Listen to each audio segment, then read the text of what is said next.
Shalom saudara-saudara terkasih dalam Kristus. Selamat datang di Lembaga Anthony Chang Ministry International, lembaga yang menjadi wadah pertumbuhan rohani kita bersama-sama di dalam Kristus. Sesaat lagi kita akan memulai Sunday Service minggu ini. Harap mempersiapkan diri dan hati bersama keluarga dan orang-orang terkasih dengan posisi duduk yang baik dan nyaman. Kita belajar mengimani dan bertumbuh bersama dalam Kristus. Selamat beribadah dan Tuhan Yesus memberkati.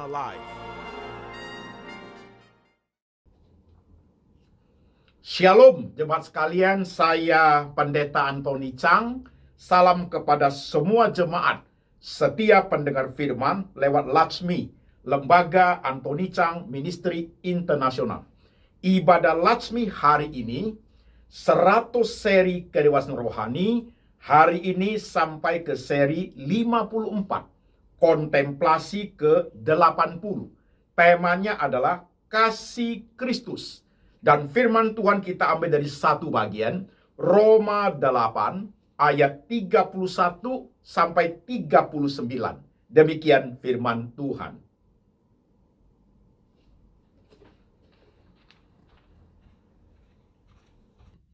Sebab itu, apakah yang akan kita katakan tentang semuanya itu? Jika Allah di pihak kita, siapakah yang akan melawan kita?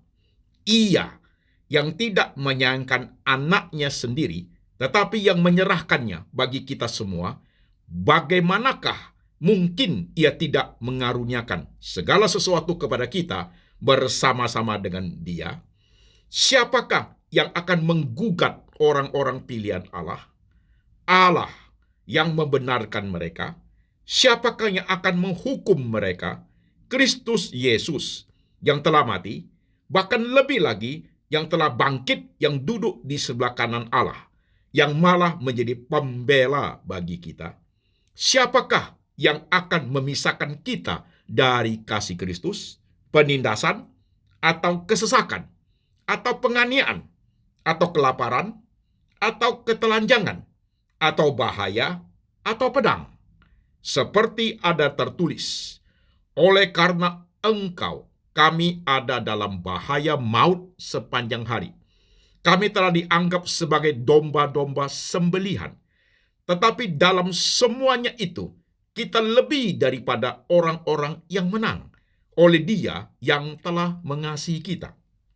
Sebab aku yakin bahwa baik maut maupun hidup, baik malaikat-malaikat maupun pemerintah-pemerintah, baik yang ada sekarang maupun yang akan datang, atau kuasa-kuasa, baik yang di atas maupun yang di bawah, ataupun sesuatu makhluk lain, tidak akan dapat memisahkan kita dari kasih Allah yang ada dalam Kristus Yesus Tuhan kita. Amin. Saudara-saudara sekalian, firman Tuhan sudah kita baca, firman Tuhan sudah kita dengar. Mari jemaat, kita tunduk kepala, kita berdoa. Tuhan Yesus, kami sudah baca firman. Kami sudah dengar firman.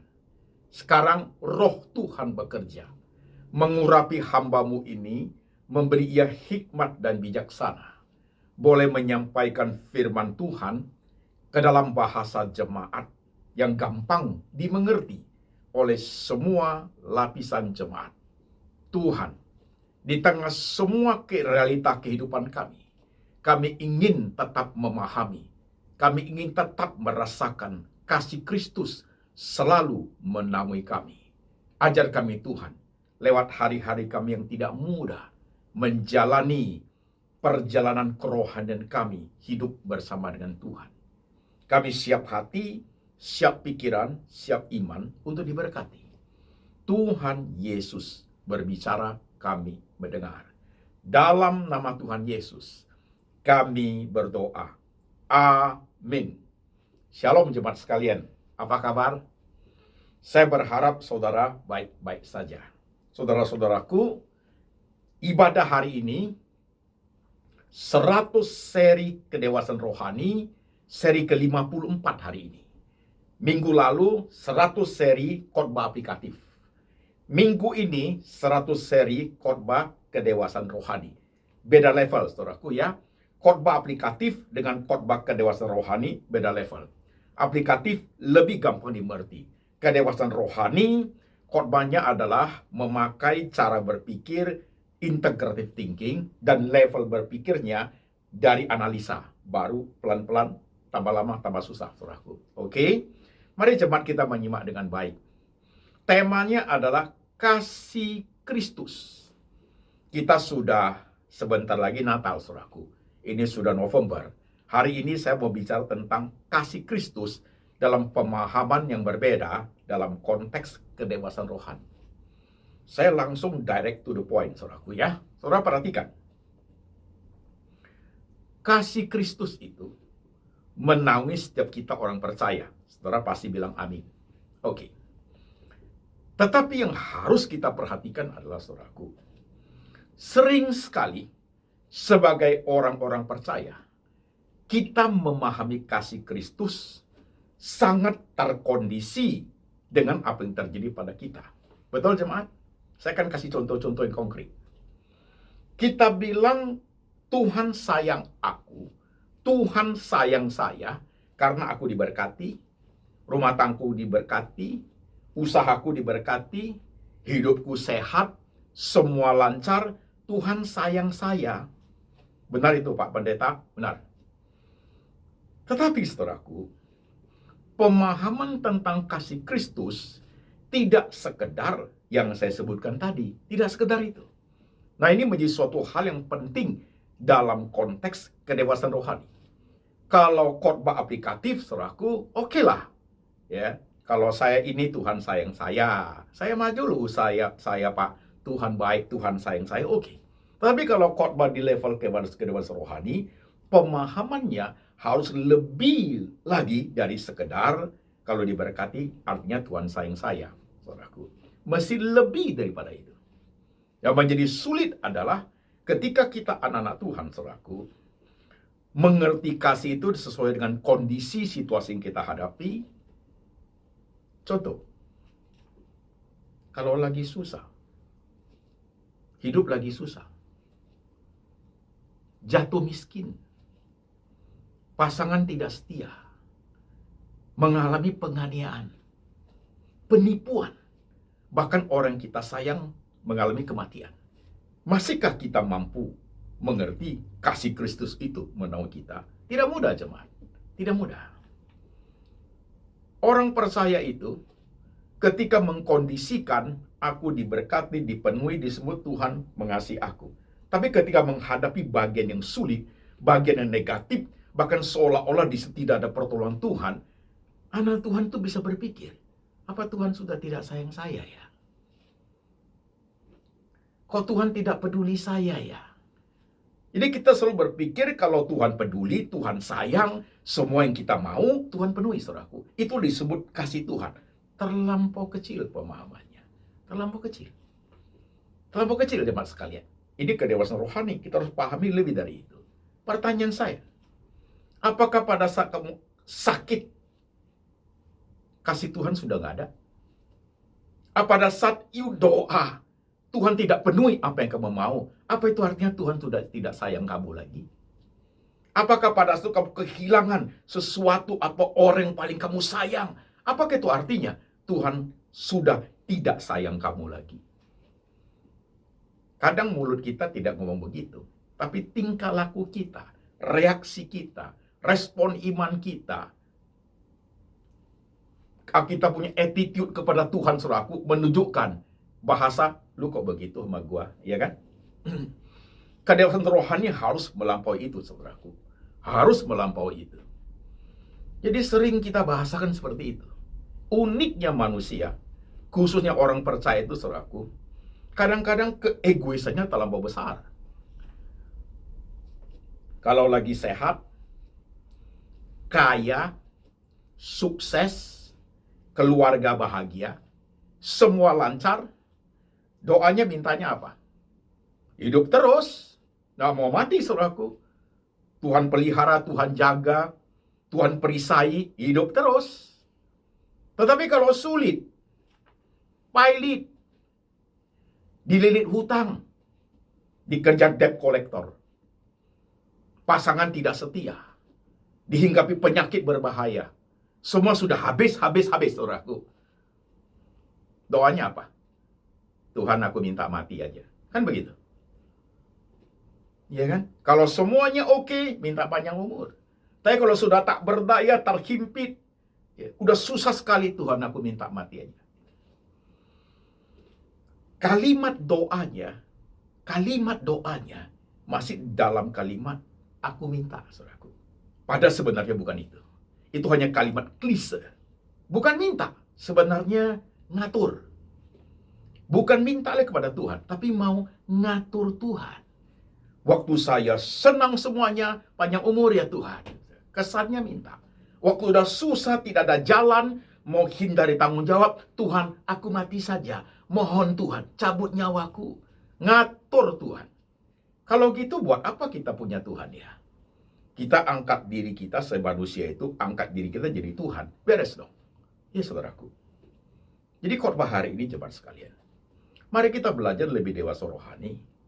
Kasih Tuhan tidak sekedar hanya senyum tawa. Enggak loh saudaraku. Kasih Tuhan itu bukan sekedar hanya everything dalam hidup kita is okay. Bukan sekedar itu. Kasih Tuhan meliputi ketidakberdayaan kita. Kasih Tuhan meliputi semua kesengsaraan penderitaan kita alami. Apapun modelnya. Bisa main di area itu saudaraku. Bisa. Jangan kita hanya mengkondisikan ABC, Tuhan baru sayang saya. A negatif, B negatif, C negatif, Tuhan pun sayang saya. Mesti begitu. Paulus memberi contoh yang paling hebat. Ketika dia duri dalam daging, dia minta Tuhan cabut, Tuhan tidak cabut. Tuhan mengatakan, kasih karuniaku cukup bagimu untuk menghadapi setiap masalah. Apakah pada saat Tuhan tidak mau mencabut duri dalam daging dalam diri Paulus itu, saudaraku? Apakah Tuhan tidak kasih dia? Tidak mengasihi dia lagi? Apakah kasih Kristus hilang? Enggak, saudaraku. Justru Tuhan mengatakan, kasih karuniaku cukup bagimu untuk menghadapi setiap masalah. Itu bentuk kasih Tuhan. Itu bentuk kasih Tuhan, saudaraku. Sering kita tidak paham. Ya termasuk kalau kita bayi rohani ya begitu. Kalau mamaku kasih aku duit, dia sayang saya. Kalau mama sudah tidak kasih duit, dia tidak sayang saya. Itu kita ngertinya begitu, saudaraku. Tapi suatu kedewasaan kerohanian, saudara sekalian. Dalam situasi kondisi apapun, kasih Tuhan itu tidak berubah. Manusia yang berubah. Cara manusia memahami yang berubah. Mari kita belajar. Lihat Paulus, ayat-ayat yang kita baca tadi. Tidak ada sesuatu pun yang bisa memisahkan kita dari kasih Kristus. Paulus menyebut banyak hal, saudaraku.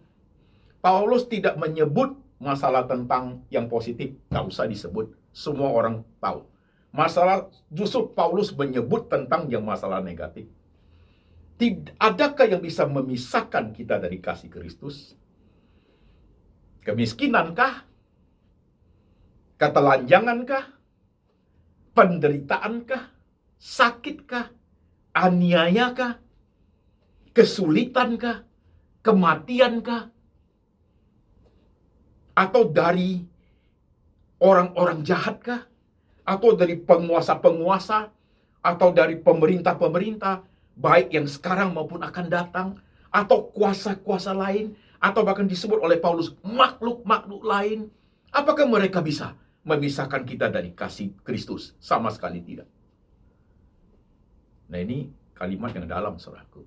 Ayat ada yang memerlukan suatu perenungan lebih dalam. Maka dibutuhkan kontemplasi. Jemaat, paham maksud saya? Khawatir dalam kehidupan kita berjemaat, saudara sekalian. Dalam situasi kondisi yang kamu hadapi itu dalam keadaan tidak baik. Tanpa disadari atau disadari, kita merasa Tuhan sudah tidak sayang. Kita merasa kasih Tuhan itu sebatas bibir saja. Bisa begitu. Toh tidak ada buktinya kok kita begitu. Nah, saudaraku, suatu kedewasaan rohani, suatu hubungan yang kuat dengan Tuhan itu, saudaraku. Ya.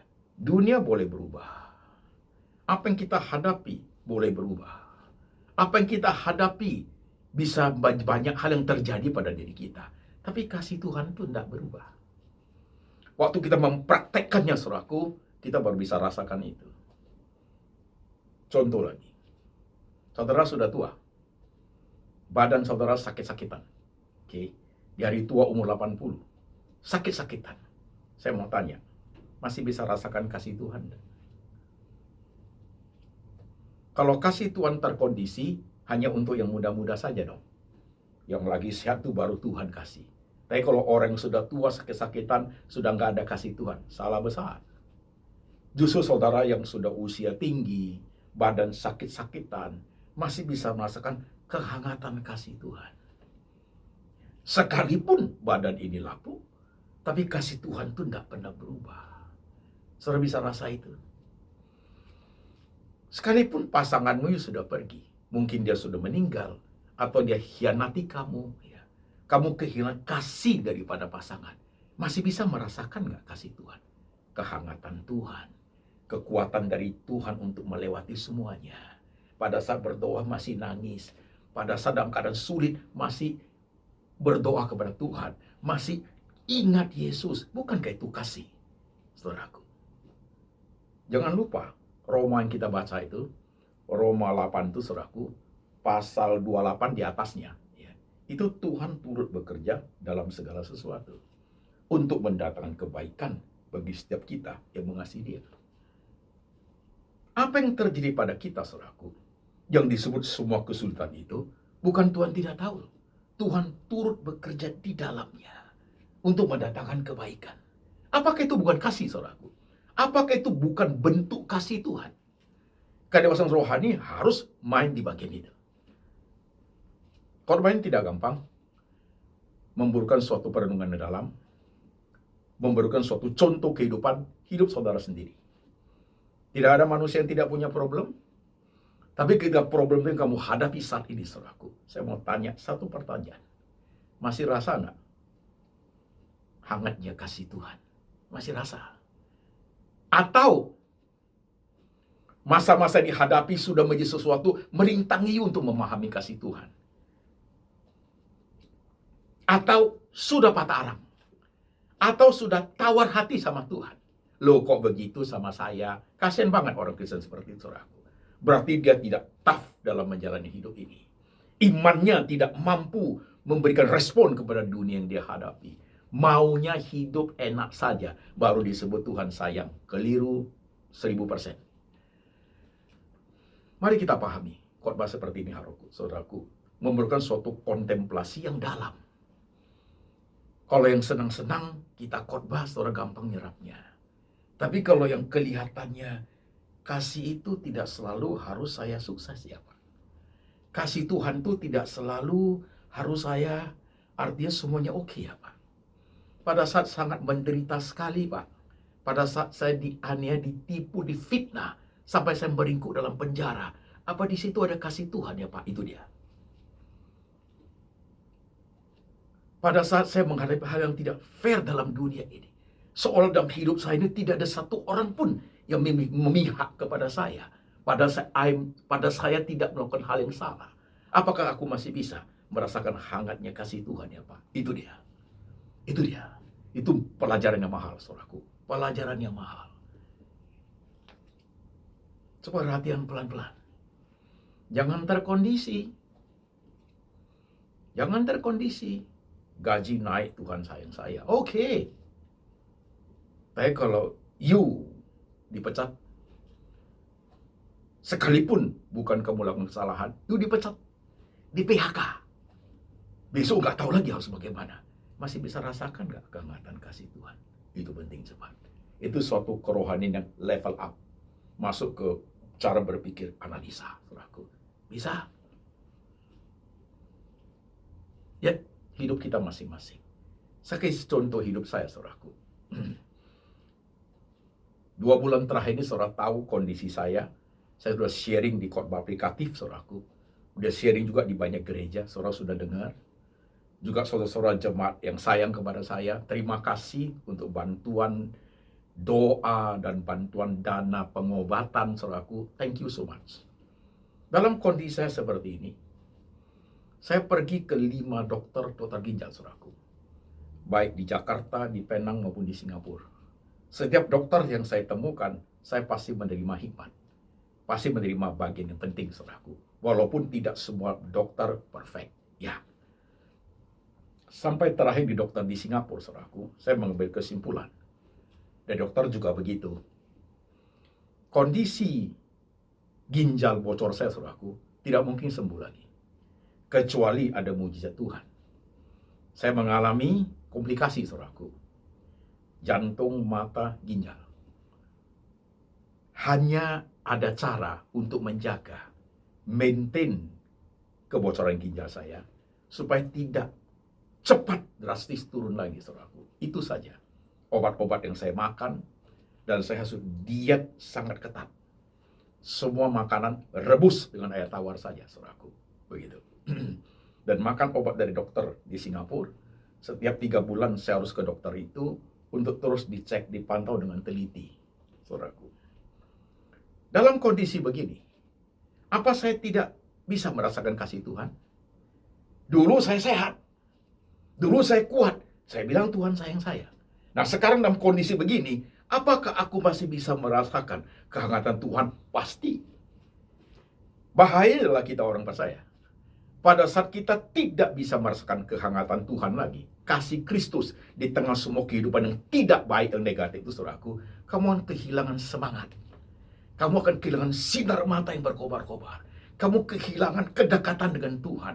Kamu kehilangan kesungguhan api yang berkobar-kobar Tuhan. Hilang itu. Tapi aku tidak. Aku tidak. Kesetiaanku teruji. Semangatku teruji. Ke jemaat kemana saja, saudaraku. Khotbah tetap begini modelnya, saudaraku. Aku merasakan hangatnya kasih Tuhan itu. Merasakan penyertaan Tuhan itu sempurna. Sekalipun saya tidak harus sembuh. Sekalipun Tuhan tidak sembuhkan saya. Still saya merasakan kasih Tuhan itu besar. Sangat besar. Saya bisa jaga diri saya, jaga baik-baik makan. Range hidup saya, kata dokter, 5-10 tahun. Dan kondisi begini. Saya jaga, saya merasakan Tuhan itu baik. Saya merasakan Tuhan itu sayang saya. Saya masih diberi kekuatan, kasih karunia Tuhan cukup bagi saya untuk menghadapi segala keadaan. Pada saat aku lemah, maka aku kuat. Dan ketika kasih yang dilungkupi kepada saya itu, dan kondisi saya seperti ini, tidak membuat saya putus asa. Tidak semangat untuk Tuhan. Tidak membuat melihat dunia ini menjadi tidak ada gairahnya. Enggak sama sekali. Justru sisa hidup yang ada suatu perjuangan untuk menjalani dengan amat sangat baik. Karena waktunya sangat limited. Aku merasakan kasih Tuhan itu dalam segala sikon. Baik waktu senang, waktu sehat, waktu muda. Aku merasakan kasih Tuhan itu dalam keadaan sampai hari seperti ini, saudaraku. Tak berubah. Karena hubungan saya dengan Tuhan itu lewat perjalanan iman yang sudah cukup lama. Di masa-masa di mana saya sulit, Tuhan ada di situ. Di masa-masa di mana saya tidak punya jalan, Tuhan kasih jalan. Di masa-masa di mana saya doa, Tuhan tidak kabulkan, kasih Tuhan tetap aku rasakan. Minggu kemarin saya berkata, berkali-kali Tuhan tolong saya. Berkali-kali. Dari masa muda saya, masa sebaya sampai masa tua ini, berkali-kali Tuhan tolong saya. Saya merasakan kasih Tuhan itu. Nah kalau sekali ini, dengan kondisi ginjal begini, Tuhan tidak tolong saya. Tuhan tidak sembuhkan saya. Apakah kasih Kristus hilang? Sama sekali tidak. Sama sekali tidak. Kasih Kristus tetap melingkupi aku. Tetap melingkupi aku. Saya tetap merasakan kebesaran dan kasih Tuhan. Buktinya sangat sederhana. Tidak membuat saya patah arang. Tidak membuat saya kehilangan jemaat. Justru membuat saya lebih cepat, lebih sigap, lebih sungguh. Karena waktunya terbatas. Oke jemaat. Coba lihat hidupmu masing-masing. Ini khotbah kedewasaan rohani, saudaraku. Kalau hari ini dengan semua yang kamu hadapi, yang negatif, saudaraku ya, apapun itu modelnya, sampai kepada dari kemalangan sampai kematian, saudaraku. You kehilangan banyak hal. Matamu sudah kosong. Nyanyi pujian aja sudah nggak ada gairah. Melangkah ke gereja kakimu berat. Apalagi pelayanan. Kamu pasti sudah tidak merasakan kasih Tuhan. You kehilangan kasih Kristus. Bukan Tuhannya tidak memberikan kamu kasih, tapi cara memahaminya salah. Kita kondisikan kalau Tuhan sayang saya harus everything is okay. Life is not like that. Rohani yang dewasa tidak seperti itu. Kalau begitu, rasul-rasul, ujung hari mereka dianiaya. Tuhan tidak sayang mereka lagi dong. Kalau begitu rasul-rasul, di hari tua mereka mati martir, dibunuh. Apakah Tuhan tidak sayang mereka lagi? Kan nggak begitu pemahamannya. Padahal kalau kita baca, rasul-rasul itu merasa sukacita karena boleh menderita untuk Tuhan. Mereka sukacita karena boleh menderita untuk Tuhan. Itu pemahaman seperti apa? Oleh sebab itu, jemaat sekalian, pahami dengan baik khotbah hari ini. Kasih Kristus. Tak ada yang bisa memisahkan kita dari kasih Tuhan itu. Susahmu itu, putus pacarmu itu, anak muda. Businessman, you lagi pilot itu. Tidak dihargai orang. Ibu-ibu rumah tangga yang suamimu tidak setia. Saudara-saudara yang tiba-tiba kehilangan anak, kematian papa atau mama, kematian orang yang you rasa belum waktunya meninggal. Tuhan apa enggak sayang saya? No. Mari kita masuk ke pergumulan rohani satu step lebih dalam, lebih dewasa, memahami kebesaran Tuhan. Tidak sekedar hanya yang kita ingini saja, tapi memahami ruang lingkup yang besar di mana Tuhan turut bekerja dalam segala sesuatu, mendatangkan kebaikan, whatever yang kita hadapi. Amin, jemaat. Amin. Jadi kontemplasi ke-80 khotbah hari ini. Kontemplasi adalah merenungkan semua yang kita hadapi, saudaraku, lebih mendalam bersama dengan Tuhan. Lebih memahami makna yang lebih dalam. Tidak sekedar hurufiah. Tidak sekedar yang kita alami. Tapi lebih memahami makna lebih dalam. Itu disebut kontemplasi. Dan kontemplasi, saudaraku, tidak harus 2 jam di rumah. Malam hari saja, tidak, saudaraku. Kontemplasi yang saya ajarkan, ini sudah kontemplasi ke-80. Bisa saja you di Starbucks 10 menit waktu ngopi. Bisa saja selesai jam kantor makan siang masih ada 15 menit duduk sebentar. Bisa saja di dalam mobil pergi ke suatu tempat butuh waktu perjalanan setengah jam. Bisa juga dalam pesawat 2 jam, 1,5 jam duduk, itu bisa contemplate. Kontemplasi ke-80 ini apa Pak Pendeta? Waktu duduk ada waktu senggang. Di mana saja tempatnya. 15 menit di kantor. 20 menit dalam kamar sendiri. Setengah jam you lagi tinggal di kota lain dalam hotel kamar you. Kontemplasinya begini. Coba lihat semua hidupmu dengan 2 pertanyaan. Yang oke-oke semua, yang bagus-bagus, yang kamu alami selama ini. Pertanyaan saya, rasa gak kasih Tuhan? Jawabmu pasti yes. 1000% yes. Kontemplasilah bagian itu. Makasih ya Tuhan, aku punya anak 2. Makasih Tuhan kau baik, saya punya suami yang sayang saya. Makasih Tuhan untuk istri yang setia. Thank you Tuhan untuk gaji yang Tuhan beri. Makasih Tuhan untuk bisnis yang terus berkembang. Thank you Jesus, kau baik sama saya. Terima kasih di hari tua saya, kamu menjaga saya Tuhan. Thank you. Kontemplasi di situ. Ada keharuan, ada sukacita, ada kekuatan, ada suatu intimasi with God, suatu kedekatan yang mengikat ketika kamu melihat semua peristiwa yang kau alami itu, di situ ada Tuhan. Itu pertanyaan pertama. Kontemplasi di situ. Ada keharuan itu. Pertanyaan kedua. Engkau masih merasakan gak kasih Tuhan itu? Pada saat Waktu kontemplasi ya, hidup tidak semudah seperti dulu. Badan penuh dengan penyakit, bahkan kanker begitu. Keuangan di hari tua menjadi menipis. Di hari tua, cucu anak tidak sayang you. Di hari tua, bisnismu tidak sehebat dulu. Kurang dihargai oleh keluarga. Di hari-hari sebayamu, masih sebaya itu, rasanya mau berjuang lagi, tapi badan ini menjadi sangat lemah karena sakit. Di saat-saat anak-anakmu masih remaja pemuda, you merasa sulit untuk membesarkan mereka lagi, karena badanmu, usahamu sudah susah sekali. Pertanyaan saya, masih bisa merasakan kasih Tuhan? Itu kontemplasi poin kedua. Itu bagian yang paling sulit. Waktu duduk ngopi, ngeteh di kantor, masih bisa nggak ya? Di tengah semua air mata, rintihan, kesesakan, banyak hal, gundah gulana hati, kekhawatiran yang menjadi-jadi, aku masih bisa nggak Tuhan merasakan kasih-Mu ya? Itu pertanyaannya. Coba kontemplasi bagian itu. Dan tidak mudah untuk menjalaninya. Step by step. Bukan tiba-tiba dapat. Ya, saudaraku. Butuh suatu ujian kerohanian. Suatu journey of faith.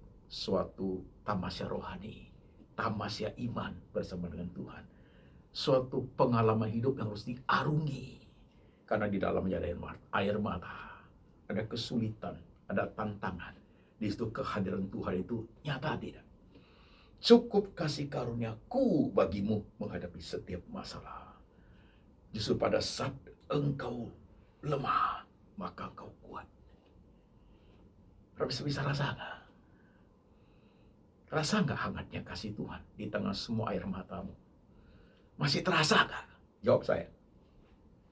Sebagai anak Tuhan, masih kerasa nggak? Kalau engkau jawab, Pak Pendeta, rasanya aku nggak bisa. Nggak ada lah, gitu. Kok Tuhan begitu? Nah, you mesti belajar.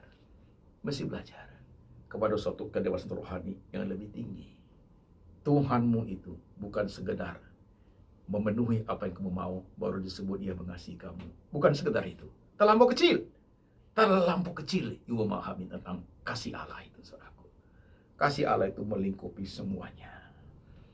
Melingkupi senyum, tawa, air mata, kesulitan. Tuhan itu, kasih itu, melingkupi semuanya. Amin. Dengar khotbah ini 3 kali. Implementasikan. Aplikasikan dalam kehidupan pribadimu sendiri. Contoh hidup yang kamu alami hari ini.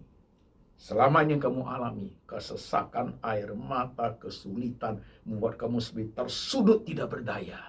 Coba gumulin, masih ada nggak kehangatan kasih Kristus di bagian itu? Oke, mari jemaat, kita tunduk kepala. Saudara-saudara sekalian, lihat dirimu masing-masing. Nobody is perfect. Tidak ada satupun manusia yang sempurna. Tapi perjalanan iman orang percaya, Tuhan tidak pernah pergi. Perjalanan iman orang percaya, di tengah semua realita kehidupan, Tuhan tahu semua. Bahkan Tuhan turut bekerja dalam segala sesuatu. Tidak ada satu bagian pun hidup ini yang terlewat oleh pantauan Tuhan. Tidak ada. Kasih Tuhan itu melingkupi semua aspek kehidupan. Masalahnya adalah, mampu nggak kita sebagai anak-anak Tuhan, sebagai domba, sebagai anak ini tebus oleh Tuhan Yesus, mengerti sampai bagian itu? Mampu nggak kita? Rohani kita sampai nggak di situ? Atau kita terhenti di tengah jalan? Hanya saudara yang tahu. Dengan kepala tertunduk, lihat dirimu masing-masing. Suatu kejujuran untuk memahami relasi hubungan you dengan Tuhan Yesus.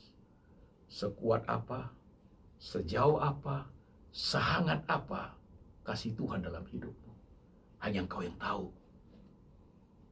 Doa sendiri-sendiri.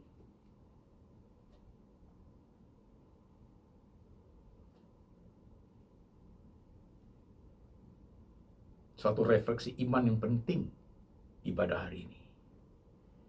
Bukan sekedar ibadah asal-asalan, hanya teriak-teriak, nyanyi-nyanyi. No, something deep inside your heart.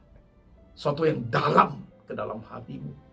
Suatu ikatan yang kuat, suatu keintiman dengan Tuhan Yesus. Tuhan, inilah kami. Anak-anak-Mu yang hari ini tertunduk kepalanya untuk masuk ke suatu dimensi perguruan rohani yang berat, memahami kasih Kristus dalam segala aspek, baik pada saat kami senyum, tertawa, bahagia, atau pada saat kami kecewa, menangis, penuh dengan air mata. Ajar kami Tuhan, untuk menjalani satu persatu perjalanan kerohanian kita bersama dengan Engkau. Kerohanian kami Tuhan bersama dengan Engkau. Tuhan Roh Kudus memampukan, mendidik, mengajar, supaya kami boleh menjalani dengan tekun dalam hidup. Pahami kami ya Tuhan, ajar kami Tuhan, untuk mengerti Engkau lebih dalam, dan kami lebih memahami diri kami ya Tuhan. Ajar kami pada kedekatan dengan Tuhan, suatu intimasi yang kuat dengan Engkau. Kuasai hati dan pikiran kami ya Tuhan. Kadang-kadang ego kami Tuhan sudah membahasakan bahasa kalimat. Pokoknya Tuhan harus penuhi apa yang kami mau. Ampuni kami Tuhan. Bawa kami ke dalam kehendak-Mu Tuhan. Berjalan seiring dengan Engkau Tuhan. Perhatikan umat-Mu hidup, baik jemaat yang hari ini mendengar firman, mereka yang ada di kota-kota Indonesia maupun luar negeri. Tangan Tuhan ada di sini. Tuhan berbicara ke dalam hati mereka, mengajar mereka banyak hal. Di tengah langit cerah, di tengah awan gelap, kasih Tuhan tidak pernah berubah. Kasih Tuhan kekal selama-lamanya. Letakkan tangan-Mu di pikiran jemaat. Letakkan tangan-Mu di hati jemaat. Meteraikan firman ini Tuhan, supaya mereka teguh beriman sampai mati. Dalam situasi kondisi apapun, kasih Tuhan tak pernah bisa memisahkan kami orang percaya dengan Tuhan Yesus. Dan berkat ini turun atas jemaat. Kasih dari Allah Bapa turun atasmu. Yesus Kristus gembala yang baik, yang sudah mati buat domba-dombanya, Dia akan menjaga engkau selama-lamanya. Dan Tuhan Roh Kudus senantiasa mengingatkan kitab suci, hidup seturut dengan firman sampai selama-lamanya, sampai Tuhan datang kembali menjemput setiap yang percaya. Dalam nama Tuhan Yesus, amin.